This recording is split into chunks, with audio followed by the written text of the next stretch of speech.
Com a LAC13, ela está lavando roupas coloridas, só que minha madrasta colocou aqui nos pretos também.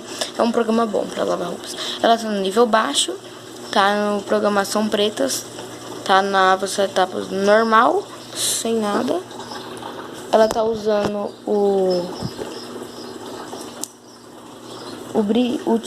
não, pera, gente. Tá usando o surf. Voltei, galera, deu um pause pra me adicionar o sabão. Ela já atingiu o nível.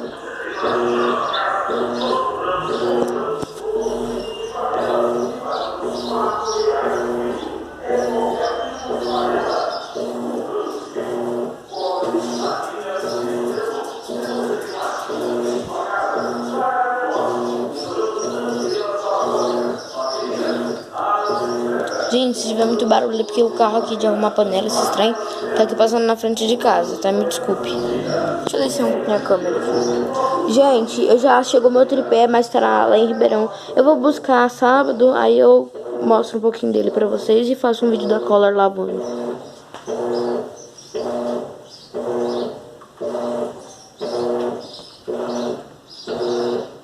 A água tá até que suja.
Bom, galera, agora eu vou dar um pause, ela entrou em molho e já volto.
Bom, galera, esqueci de dar um pause que eu tava ali dentro.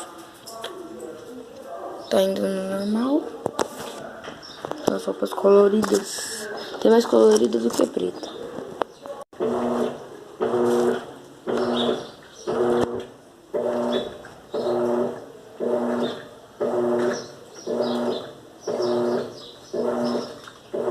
Tem uma carga de toalha ainda pra lavar.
Galera, ela mudou agora pro ciclo curto e deixou de molhar a roupa.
Bom, galera, vou encerrando o vídeo por aqui. Espero que vocês tenham gostado. E sábado tem mais vídeo, tá bom? Deixa aqui seu like pra me ajudar. Que me ajuda muito no meu canal. É isso aí, galera. Fui.